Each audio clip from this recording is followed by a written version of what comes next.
Glorificado seja o teu nome, Jesus.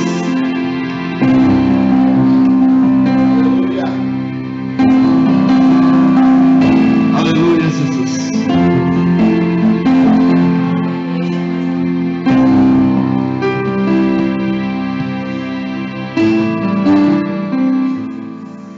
Aleluia. Para cada momento de dificuldade na minha e na sua vida, existe um nome poderoso para te ajudar. Toda dificuldade que você tiver ao longo da sua história, somente fale Jesus, porque para cada circunstância tem esse nome poderoso, tem essa pessoa maravilhosa para estar ao seu lado, te auxiliando, te ajudando. Aliás, auxiliar significa que ele estaria em segundo plano, né? Fazendo significa que ele está em primeiro plano. Então vamos deixar o Senhor resolver todas as coisas. Amém? Que todas as pessoas reconheçam através da sua vida que Jesus é presente ao seu lado. Que todos saibam que Deus é Deus sobre a sua vida. Que todos tenham esse conhecimento. Que todos sintam na sua vida o agir de Deus em você. Aquilo que Ele está fazendo sobre você, sobre a sua história, sobre a sua família, em nome de Jesus. Amém? Eu creio que Deus nessa noite, Ele está tirando toda aquela coberta, toda aquela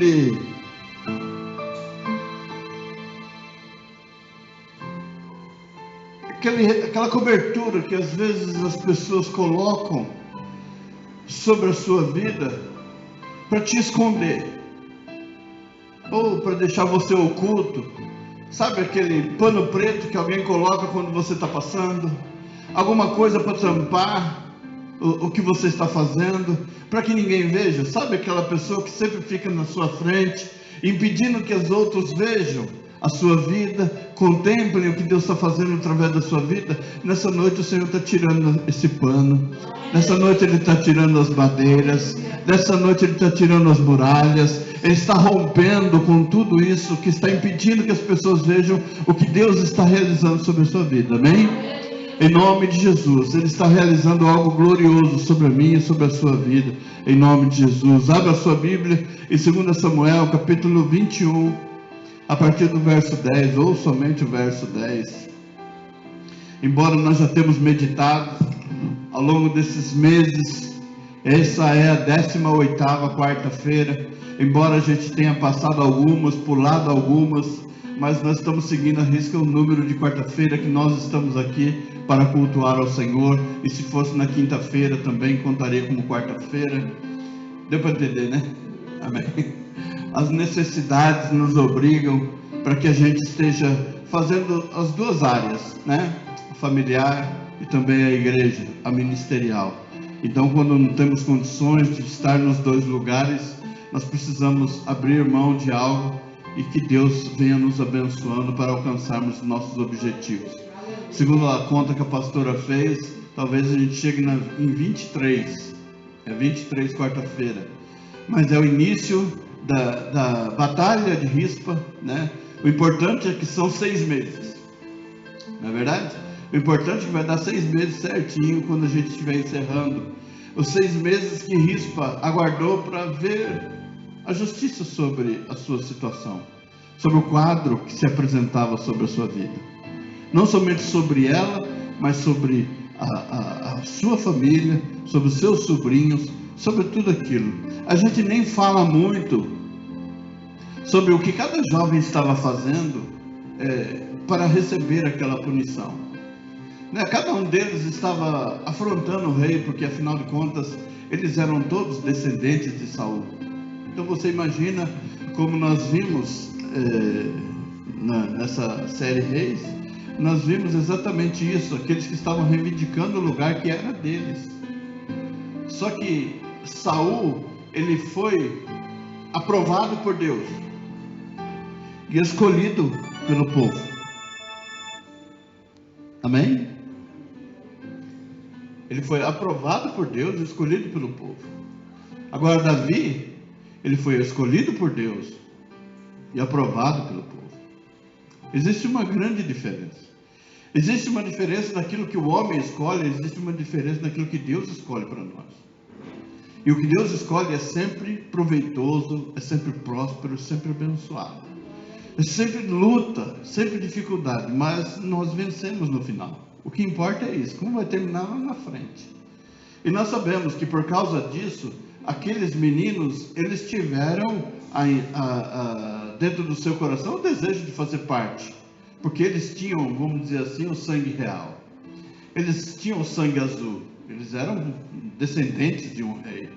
Por que eles tinham que pagar uma conta que era do rei e eles não podiam exercer o direito de tomar posse de rei? Nós temos acho que é deputado federal no nosso país, que ele é descendente de Dom Pedro I.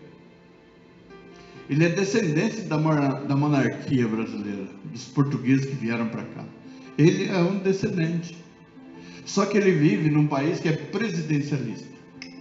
Então, por mais que ele queira proclamar a independência de tudo isso, ele não vai ter forças para isso.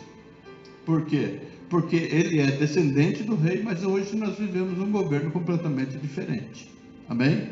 Então, eles poderiam desejar isso, porque afinal de contas, eles eram descendentes. Porém, a justiça que veio sobre eles, a pena de morte que veio sobre eles, não foi por um erro deles, que eles cometeram. Embora, na época, eles estavam praticando coisas ruins, mas eles não pagaram por um erro que eles cometeram. Eles não foram mortos por aquilo que eles fizeram. Eles foram condenados à morte por aquilo que o avô havia feito. Amém? O seu antepassado havia feito. Então, por causa disso, trouxe sobre eles a morte e trouxe sobre risco uma situação difícil, porque a lei dizia que não poderia ficar pendurado mais de um dia. Então, ela ficou 6 meses guardando os corpos. Não foi sepultado. Não foi sepultado diretamente. O desejo dos gibeonitas era que ela pagasse aquela conta e que ela sofresse até o final. Ou seja, não somente perder, como ficar olhando tudo aquilo que ela perdeu, tudo aquilo indo embora. E até que viesse a justiça sobre a sua vida, ela ficou lá. Ela não comeu, ela não bebeu, ninguém também se preocupou com a sua vida, até que chegou o dia que Davi se importou com aquela luta dela e mudou a sorte dela. Mas eu quero levar um pouquinho mais lá para trás, porque eu estava lendo, isso daqui foi no dia 4 de outubro, essa mensagem que eu preparei lá atrás, que nós não podemos vir. Saul, a sua casa era sanguinária, ou seja, era uma pessoa que matava. E às vezes o seu excesso de zelo levou ele a fazer isso também, a matar os gibeonitas.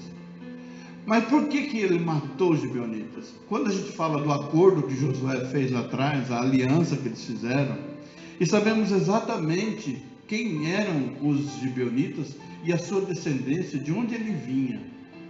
Quando Deus disse para Abraão: eu vou levar esse povo, você vai viver em Canaã, depois você sai, esse povo vai ser levado cativo, depois eu vou levá-lo para uma terra que manda leite e mel. Essa terra que manda leite e mel, ela tem dono.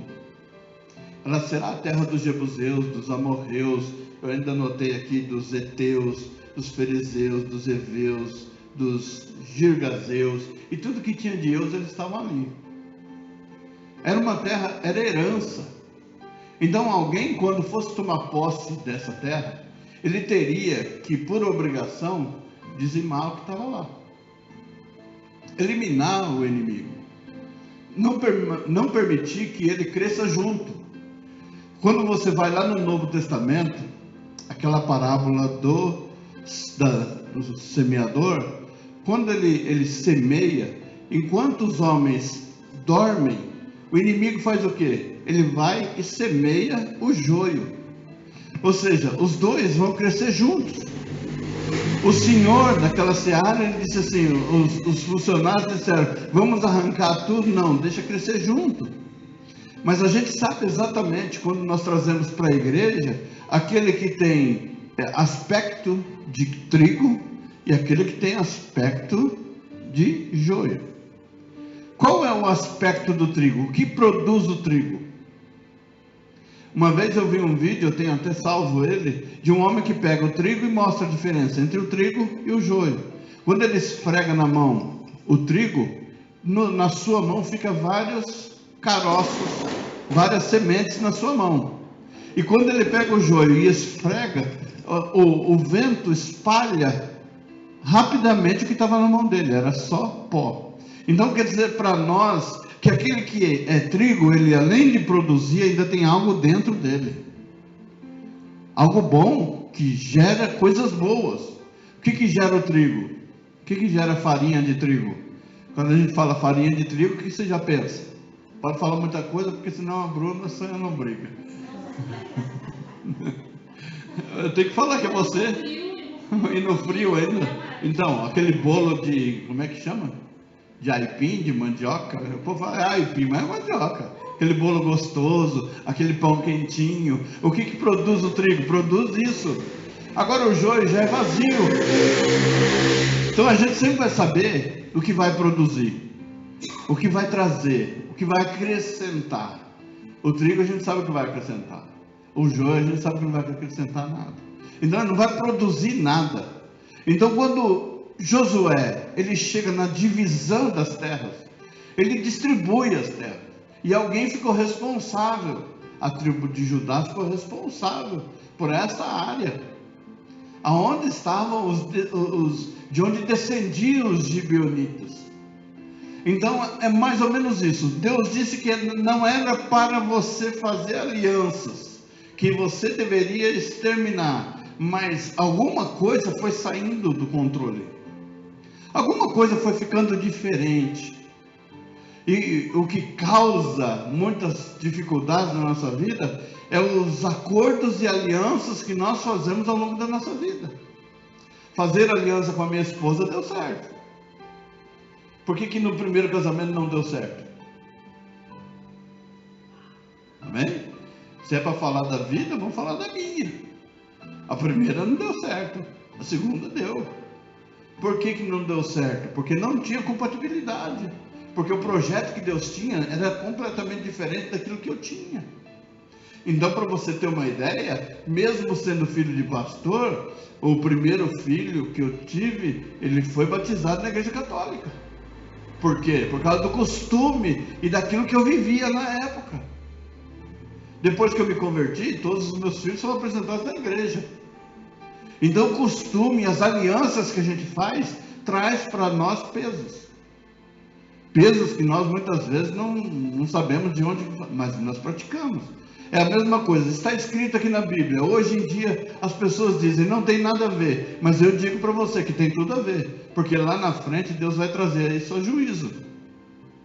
No livro de Eclesiastes, a palavra de Deus diz assim, ó jovem, vive a vida que você quer viver. Tendo, porém, na sua mente como consciência o seguinte, que lá na frente Deus vai trazer ao juízo todas as coisas. Ou seja, Ele primeiro te dá liberdade para que você faça o que você quiser da sua vida. Mas saiba, porém, que lá na frente Deus vai trazer isso ao juízo. E isso não serve só para os jovens, serve para todos nós. Que lá na frente Deus vai trazer isso ao juízo. Seja isso deitado numa cama de hospital, seja de pé, seja conversa, seja na família. Mas Deus vai trazer isso ao juízo. E nós precisamos entender isso. Quando Deus diz, não faça aliança com ninguém. Quando nós lançamos o ministério, a primeira coisa que Deus falou para mim foi isso: não faça aliança com ninguém. Hoje, se eu estivesse no meio de tudo, eu era church, eu estava com a parede preta, eu estava fazendo um monte de coisa, sabe por quê? Porque aquilo que era do passado já não serve para hoje. Quantas igrejas você entra, você vê cantando o cantor cristão? A harpa, o inário, aleluia, só vê na presbiteriana. O cantor cristão é da igreja batista. A harpa é da Assembleia de Deus. Você vê isso sendo cantado? Não, por quê? Porque daquele tempo já não serve para os dias de hoje. E lá na frente, daqui 20 anos, vai ser muito pior do que é hoje. Porque lá na frente, muitas coisas que nós fazemos hoje, já não vai estar fazendo mais. Se você observar o celular há 20 anos atrás, que jeito que era o celular? Era um tijolo, era um negócio enorme, feio. Você precisava de uma linha, era uma linha fixa para você poder andar com ele.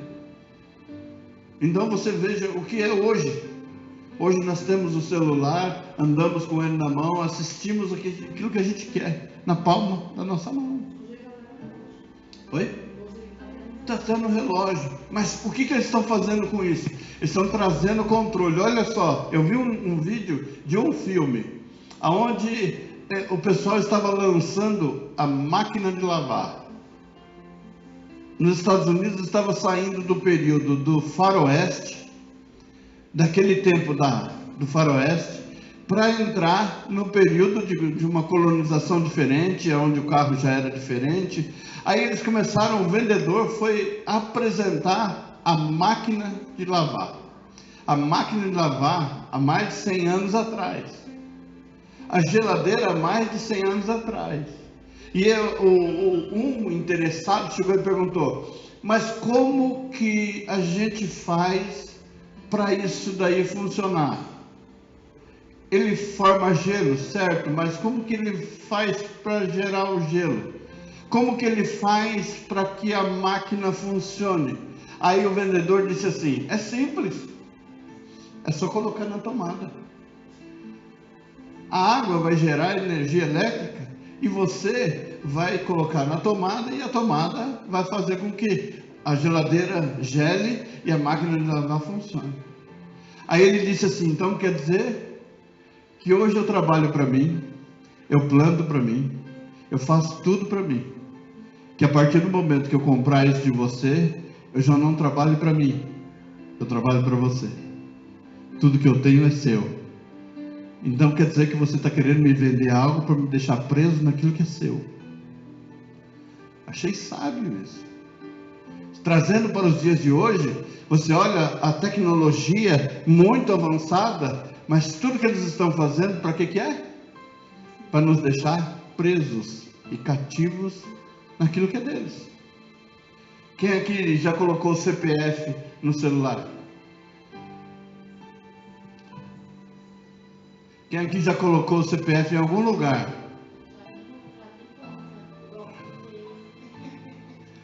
Sabe onde está seu nome? No Banco Central. Um computador enorme lá, com os dados de todos os brasileiros. Eles sabem o que você faz. Por que eles estão tirando o dinheiro? Você está vendo nota em circulação? O que você vê só? Cartão. Por quê?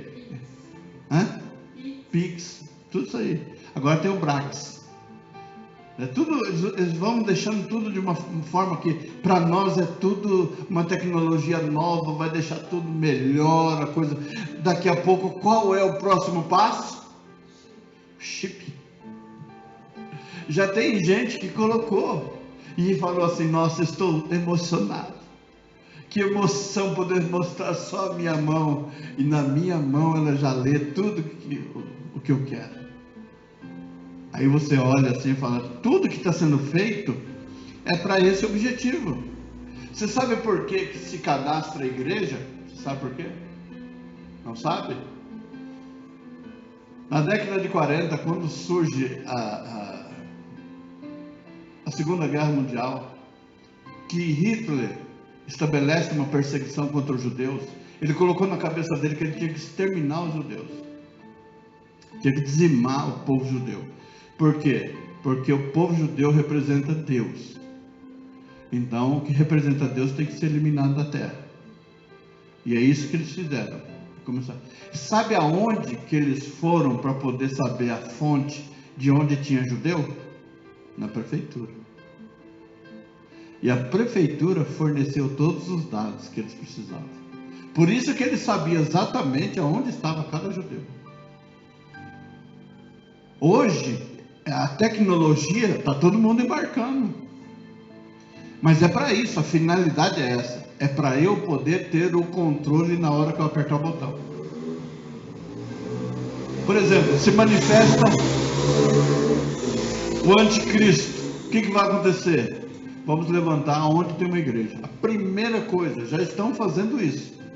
Nós aqui não temos conhecimento, mas já estamos fazendo isso. Nós já estamos sendo tudo mapeado. Cada postagem que você coloca, por isso que eu só coloco o versículo. Eu quero ver o outro lado estrebuchando de raiva. É isso, eu gostaria de ver a cara de quem está lá olhando, tendo que ler. Não, eu quero ler, aquilo ali para eles é ofensivo.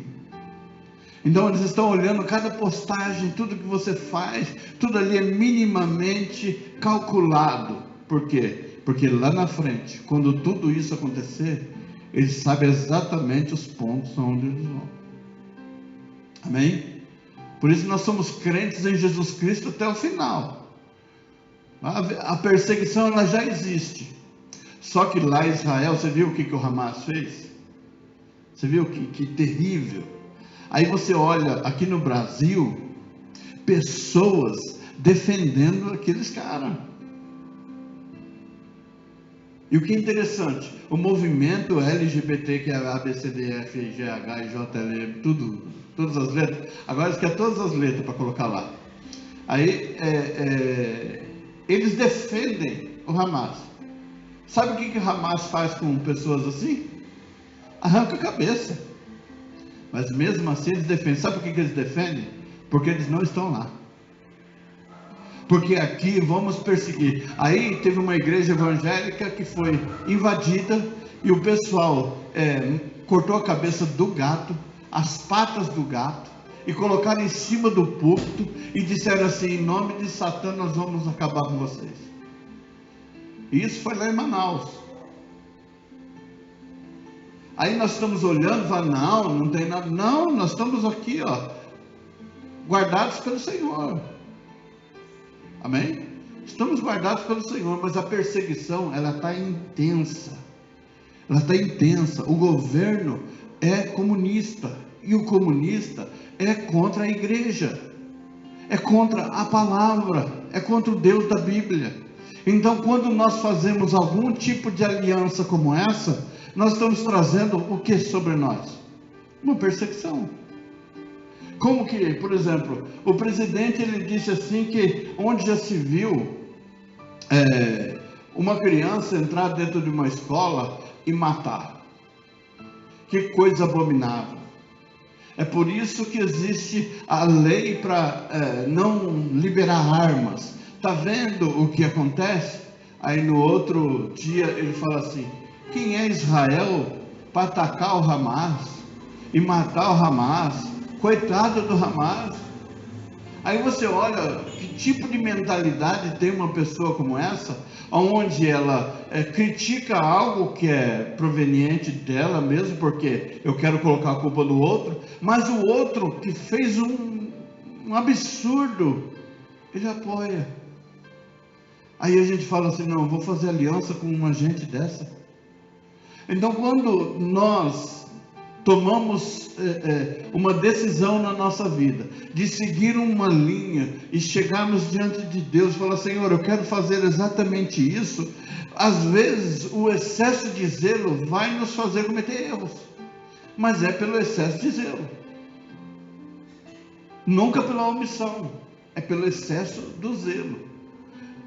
Saul, ele cometeu essa abominação, por quê? É o excesso de zelo dele. Mas só que havia uma aliança. Alguém deveria ter tomado conta disso. Então nós não devemos permitir que aquilo que não é de Deus, aquilo que não seja a vontade de Deus para os nossos corações, adentre dentro dos nossos corações, na nossa vida. Por exemplo, como é que o diabo faz para poder te perturbar? Às vezes ele não traz... ele não é agressivo com a mão, ele é agressivo com as palavras. Por que a palavra? Porque a palavra, ela entra por aqui e ela toma dois rumos. O primeiro deles é descer para o sentimento, é ferir o sentimento. E quando fere o sentimento, o que gera depois que fere o sentimento? Sobe para a cabeça e acende uma luz. Então ele quer isso. Aí a Bíblia diz para mim e para você: revestivos de toda a armadura de Deus para que possais resistir no dia mau. Ou seja, a couraça da justiça é exatamente para nos proteger. O capacete da salvação é exatamente para nos proteger de tudo que o diabo planeja.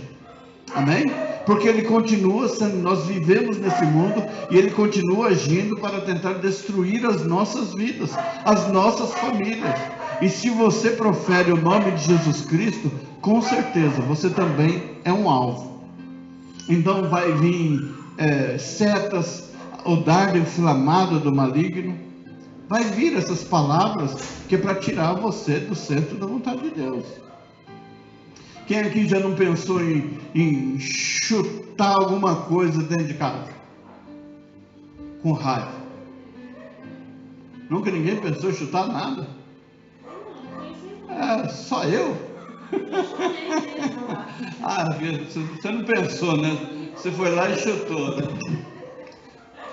Por quê? Porque inflamou. Algo que aconteceu inflamou, deixou a gente, estarrecido. Aí você foi lá. O problema depois que a gente explode, o que é? É arrumar. Por exemplo, experimenta pegar um copo e jogar no chão com raiva. Aí depois que você se acalmar, eu quero ver você ir lá e consertar o copo. Ou seja, tem coisas que não arruma mais. Então por isso que a palavra de Deus nos orienta a ter calma e paciência o tempo todo.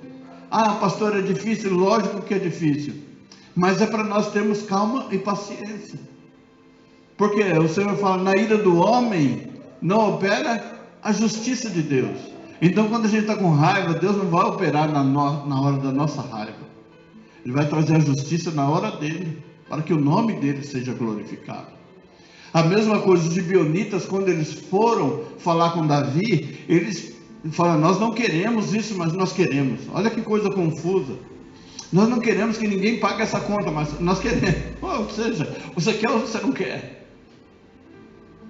Mas no final das contas, o sentimento dele, então quando você fala disso, você fala de coração, você fala de sentimento, é o que está brotando dentro da alma. Eu amo você, mas não amo.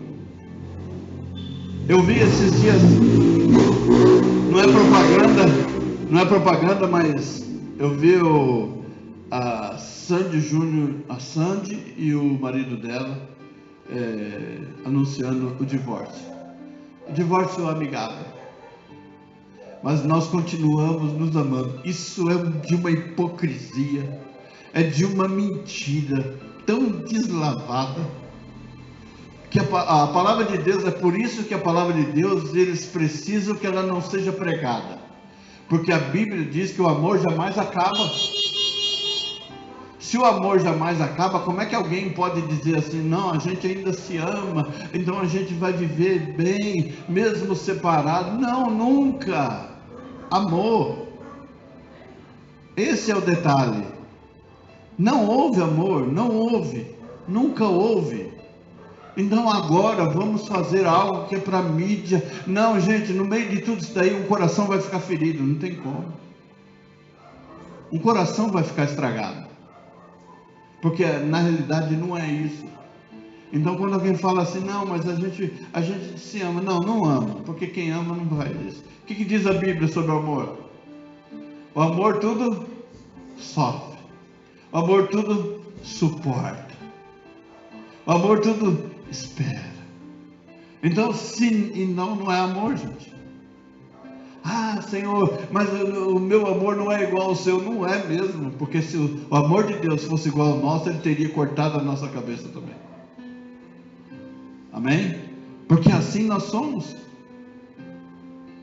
E os gibeonitas, eles falaram sobre isso com Davi. Não é que nós não quer. Não dá só um grupo de pessoas aí que a gente pode se vingar. Essa é a palavra. Que eu possa me vingar.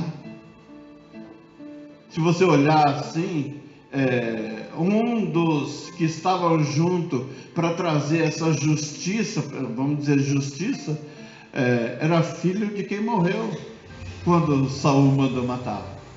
Então o que passava pela cabeça de um filho de quem viu o pai morrendo? Justiça? Vingança. Era isso que passava na cabeça dele.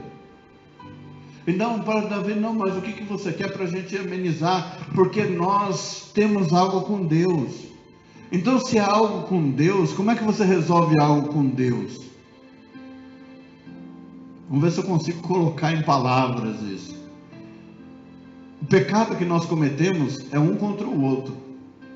Mas quem determina o que é pecado é Deus. Então, vamos dizer assim, é como o apóstolo Paulo fala sobre a lei. Se não existe lei, logo não existe transgressão da lei.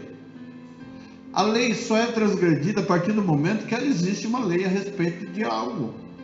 Porque aí, se você infringir, sim, você é um transgressor, em cima da lei que já existe.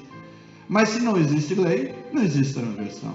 Quando fala de pecado, como é que é pecado? Por que pecado? O que é pecado? O pecado é contra o homem ou é contra Deus? O pecado é contra Deus, mas nós agimos contra as pessoas. Mas por que nós entendemos que nós erramos diante de Deus quando atacamos as pessoas? Porque Deus disse que era para amar o teu próximo como você mesmo. Então, fora disso, o que é? Pecado. E isso pode trazer sobre nós uma consequência. E essa consequência, ela pode vir de várias maneiras. Amém? Ela pode vir de várias formas. Por exemplo, a Bíblia diz que é sobre o dízimo. Então você vem e traz o dízimo. O que a Bíblia fala sobre o dízimo? A Bíblia diz que é para eu trazer. Então tá bom, na casa do tesouro, certo? Então eu venho aqui e trago. O que Deus fala em contrapartida? Eu abrirei as janelas dos céus e derramarei sobre vós uma bênção tal que dela vos advém a maior abastança. Então Deus está afirmando que isso vai acontecer na minha e na sua vida, certo? E o não fazer isso? O povo estava reclamando por que a chuva não descia no livro de Ageu. O que o Senhor disse para ele? Por causa da minha casa que está em ruínas. Ou seja, cada um vive a sua própria vida e esqueceram daquilo que era meu. Então, quando você esqueceu, eu também retive o orvalho do céu.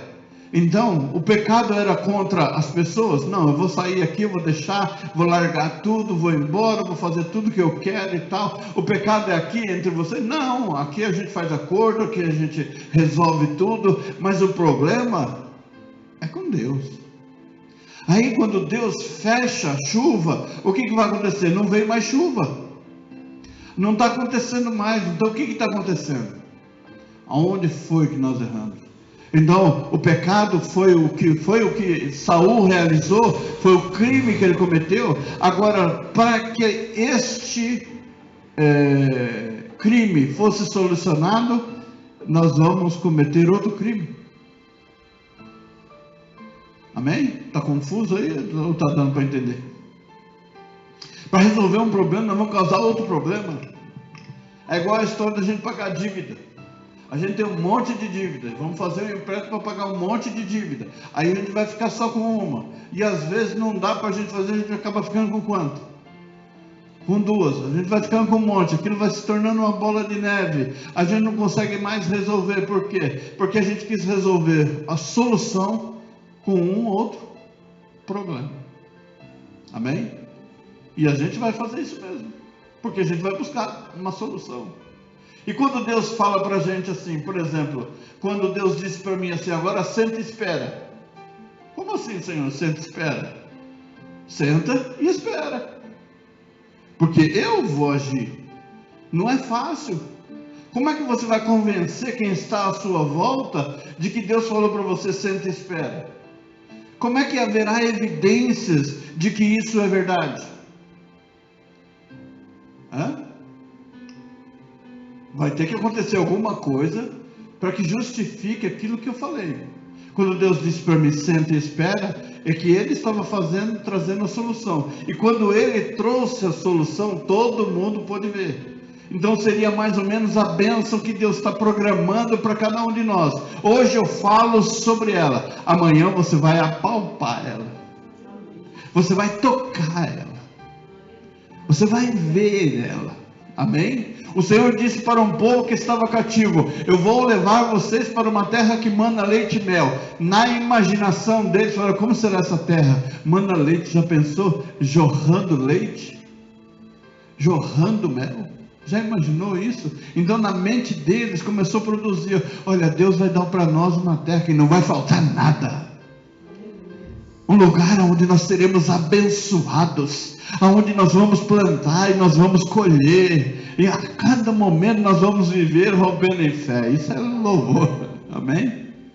É uma terra. Então nós falamos assim: Deus está abrindo as janelas do céu sobre as nossas vidas, Ele está derramando bênçãos sobre nós. A palavra não é vazia, a palavra é profética. E o que significa uma palavra profética? Significa o anúncio daquilo que está por vir, sobre a minha e sobre a sua vida. Na vida de Elias, Elias disse para Acabe: sobe, rei, vai embora, vai para o palácio, porque há ruído de abundante chuva, a chuva vai cair. A palavra é só profética, eu estou lançando uma palavra profética. Ele vai e diz para o moço: sobe no monte, observa, vê o que você vê. Nas 6 vezes que ele subiu, ele não viu nada. Quando ele sobe na 7ª vez, ele vê uma nuvem do tamanho da palma da mão de um homem, e ele volta gritando: existe uma nuvem do tamanho da palma da mão de um homem. Vai lá e avisa Acabe: já está vindo a chuva. A nuvem é pequena, ela é branca, não parece com tempestade, não parece com chuva,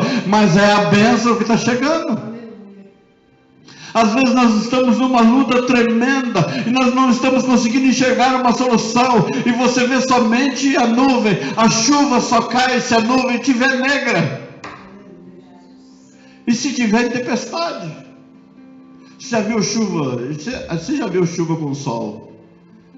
Não é? Mas a chuva com sol, ela vem só depois que choveu bastante. Aí sai o sol e a chuva continua caindo. Mas para mim, a primeira chuva teve que enegrecer tudo. No livro de Naum, capítulo 1, verso 3, se não me falha a memória, a palavra de Deus diz assim: que Deus tem um caminho no meio da tempestade. Ou seja, Ele tem a solução no meio da dificuldade.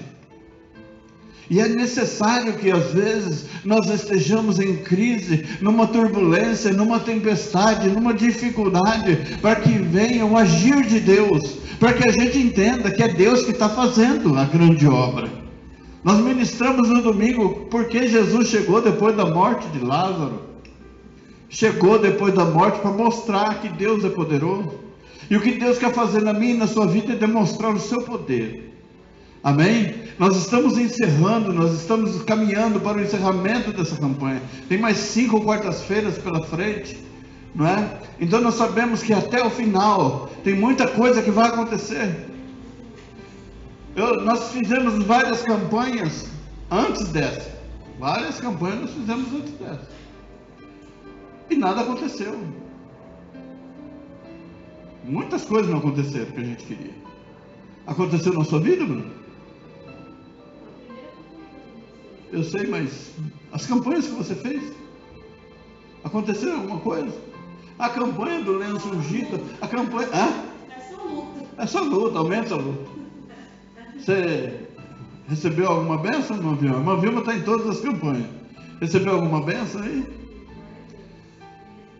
Nós estamos recebendo aquilo que já fazia 27 anos. Né? Olha que coisa. Uma coisa já é concreta. Aquilo que aconteceu 27 anos atrás, agora é passado. Já não existe mais. Eu tenho que glorificar a Deus. Mas demorou 27 anos. No meio desta campanha, no meio desta dificuldade, no meio de que nós estamos louvando a Deus, Senhor, as cicatrizes. Eu louvo esse louvor das cicatrizes e falo: só Deus sabe o que estava aqui dentro. Só que Deus sabe o que estava dentro do coração da pastora, do seu coração, Deus sabe. Aí Deus vem e fala assim: eu vou abrir. Sabe, esse abrir significa mais ou menos aquilo que estava tampando o olho da Lídia, agora está liberando, sabe? Aquilo que foi removido, sabe? Agora você abre os olhos e você enxerga. Aleluia. Aquilo que Jesus foi lá e untou os olhos do cego. Quem diga que aquele cego era cego de nascença e ele poderia não ter o globo do olho. Dá para entender isso? Quando medito nessa palavra, nós podemos viajar e fazer a nossa viagem. Fala, ele não tinha o globo do olho, mas nós cremos num Deus que formou Adão do pó da terra e soprou sobre as suas narinas o fôlego de vida. Não teria o poder de cuspir no chão, fazer um barro e completar o serviço dele? Para que todo olho que estivesse à sua volta enxergasse o poder de Deus e o agir de Deus? Foi isso que Jesus fez, um milagre. Então nós demoramos 27 anos, uma campanha vestida de silício. Significa o quê? Eu não vou desistir. Uma das palavras que foi ministrada e falada ao longo desses meses foi que Rispa não desistiu. Ela não abriu mão do seu objetivo. Eu vou continuar crendo. É mesmo que as situações e as circunstâncias elas estejam adversas, nós vamos continuar crendo. Amém? Nós vamos continuar crendo. Porque Deus, ele tem o poder para fazer acima daquilo que a gente pensa e acima daquilo que a gente pede. Ele tem poder para isso. E se ele tem o poder para isso, é diante dele que nós estamos. São 18 quartas-feiras que nós estamos aqui buscando a Deus. Qual é o seu objetivo? Qual é o seu planejamento? O que foi que você planejou? O que foi que veio à sua mente no início dessa campanha? Quando a pastora falou sobre essa campanha lá atrás, eu disse para ela assim: vamos orar e Deus vai preparar o melhor tempo para que a gente possa fazer. E eu disse para ela assim, eu lembro de ter dito para ela, só que tem que ser os 6 meses.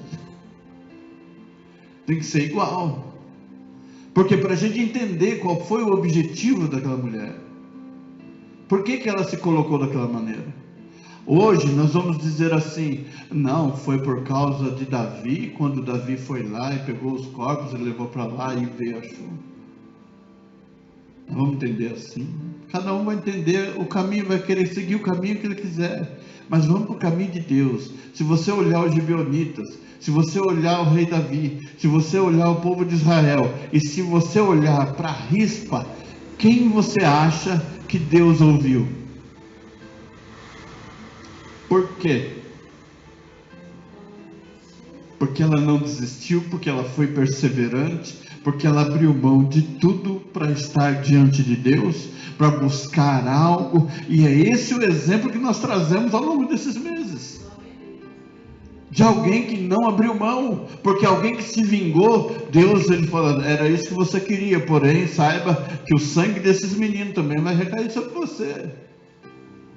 O rei Davi, depois ele viu que a bênção chegou, que a chuva desceu, ele vai dizer assim, foi eu que clamei. Mas nenhum deles, nem o povo, enquanto Rispa estava sofrendo, todos eles estavam vivendo, só ela estava sofrendo. E quantas vezes não é só você que está sofrendo enquanto todo mundo vive? Agora eu quero profetizar sobre a sua vida, agora chegou o seu dia de viver. Chegou o seu tempo de vitória. Chegou o seu tempo de bênção. Chegou o tempo de abrir as janelas dos céus e derramar bênção sobre a sua vida. Sabe, você vai ver prosperar o trabalho. Você vai ver prosperar o seu trabalho. Você vai receber muito mais daquilo que você pensa, daquilo que você imagina. Sabe, a semeadura que você faz, sabe, a plantação que você faz, tudo isso é registrado diante de Deus. A bondade do seu coração, tudo isso é registrado diante de Deus. O como você se aproxima de Deus, como você trata as coisas de Deus. E eu posso dizer para você que nós estamos em 4, mas são 4 corações que trabalham na mesma direção. 4 corações que trabalham na mesma direção. 4 corações, eu diria assim que o meu coração precisou aprender a ser igual de vocês. E Deus precisou quebrar eu todinho para poder fazer o meu coração ser igual de vocês. Mas vocês já têm isso de prontidão, é mais fácil, é natural. Você semear, você plantar, você ajudar, é mais simples. Então tudo isso está registrado diante de Deus. E se está registrado diante de Deus, saiba que agora chega o tempo. Nós estamos entrando próximo do tempo da chuva. Chuva de bênção. chuva de bênção sobre a sua vida, aonde você vai ver multiplicar dentro da sua casa o arroz, o feijão, a carne, a mistura, a bênção. Você vai olhar e vai dizer assim: nossa, jamais vivi um tempo tão glorioso, porque a chuva, quando ela cai num lugar seco, o que ela volta a produzir na terra? Ela volta a produzir aquilo que a terra tinha falta. Então a árvore volta a dar o seu fruto. Olha que coisa tremenda. O animal, o gado, volta a se alimentar bem, volta a engordar. E o gado se alimentando bem, engordando, o que vai ter? Vai ter carne, vai ter churrasco, vai ter festa. Porque na seca não tem nada. Amém? Você faz churrasco quando você não tem dinheiro? Ninguém faz churrasco quando não tem dinheiro. Então não dá nem para acender o carvão, filho. É melhor fazer na frigideira. Não, vai na frigideira mesmo, porque senão vai gastar muita energia. Meia horinha, Quanto tempo demora para fritar 3 bifes na frigideira? 10 minutos? 10 minutos de gás resolve o problema. Não vai nem para colocar na tomada, puxar o 220 lá, você fica gastando. Agora, quando há bênção, sem medida, aí você até faz festa, chama pessoas para almoçar, faz coisa gostosa. Por quê? É como aquela mulher que perdeu algo dentro da sua casa e procurou, e depois de alegria, vamos tomar um chá. O que eu tinha perdido, eu achei. Amém?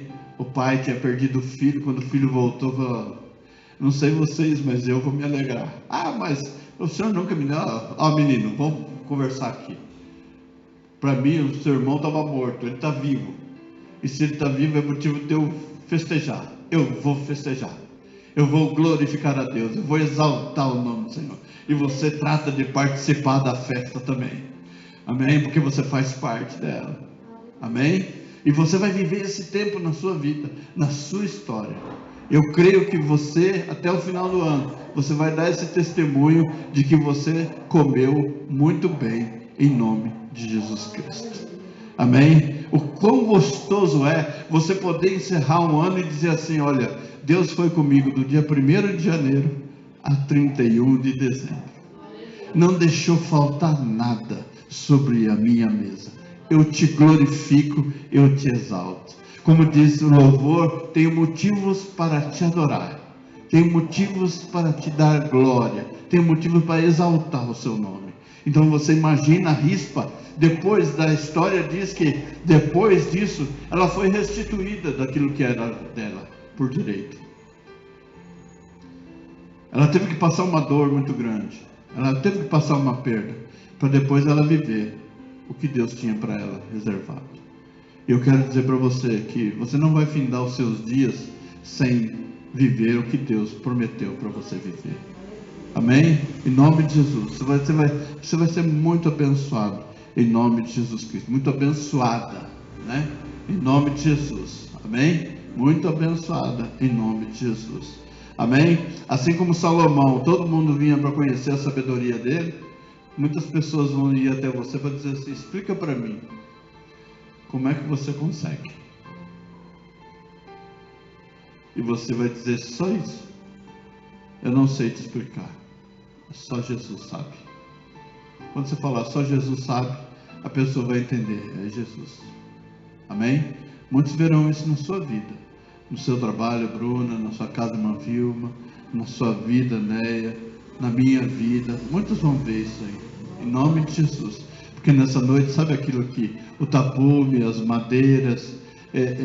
Uma vez eu passei na frente de uma casa que estava sendo reformada, uma casa muito antiga que estava sendo reformada, e foi colocado em volta dela muita madeira.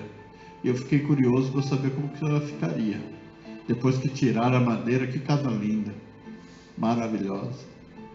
Enquanto todo mundo quis tampar para que ninguém visse, por dentro Deus estava fazendo uma grande reforma nas nossas vidas, transformando a gente de dentro para fora.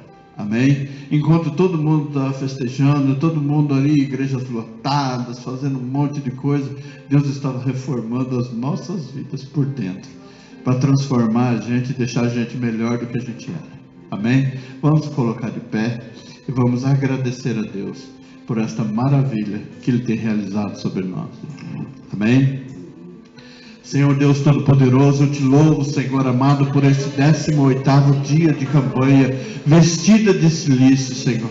Pai amado, nós tivemos exemplos dentro da Tua Palavra, Senhor amado, de quem nós não devemos fazer aliança e com quem nós não devemos fazer aliança, Pai. Nós temos uma aliança contigo, uma aliança, Senhor amado, que nós queremos levar até o final, Pai amado, porque nós queremos receber as Tuas bênçãos, nós queremos receber, Senhor amado, tudo aquilo que o Senhor tem como projeto para cada um de nós, Pai. E eu quero nesta noite abençoar a cada lar aqui representado, a cada vida que está aqui, ó Pai, que estas vidas, Senhor amado, sejam prósperas, sejam abençoadas, porque chegando a chuva, chega a bênção, chegando a chuva, Senhor amado, mata a sede, o gado se alimenta, haverá o alimento, o trigo vai crescer, vai brotar, a árvore vai dar o seu fruto, a tua igreja vai voltar a crescer, a tua igreja vai voltar, Senhor amado, a ter batismo, nós vamos ter mais um grupo de louvor nesse lugar, nós vamos ver vidas se aproximando, vidas chegando, nós vamos ver, Senhor amado, o teu nome sendo glorificado. O domingo pela manhã será uma grande bênção, ó Pai amado, muitos ouvirão isso, muitos virão para ver, Pai amado, o teu nome será glorificado, em nome do Senhor e Salvador Jesus Cristo. É o que eu te peço, Senhor amado, nesta noite, e já te agradeço, em nome de Jesus Cristo. Amém, Jesus. E que a graça do nosso Senhor e Salvador Jesus Cristo, o amor de Deus, o nosso Pai, a comunhão e a consolação no Santo Espírito de Deus esteja com a igreja vitoriosa de Jesus Cristo aqui reunida e todos os irmãos de amém. Está encerrado em nome de Jesus. Cumprimento seu irmão com a paz do Senhor. E por gentileza não esquece do pastor. Amém? Se sobrar um abraço aí, me dê.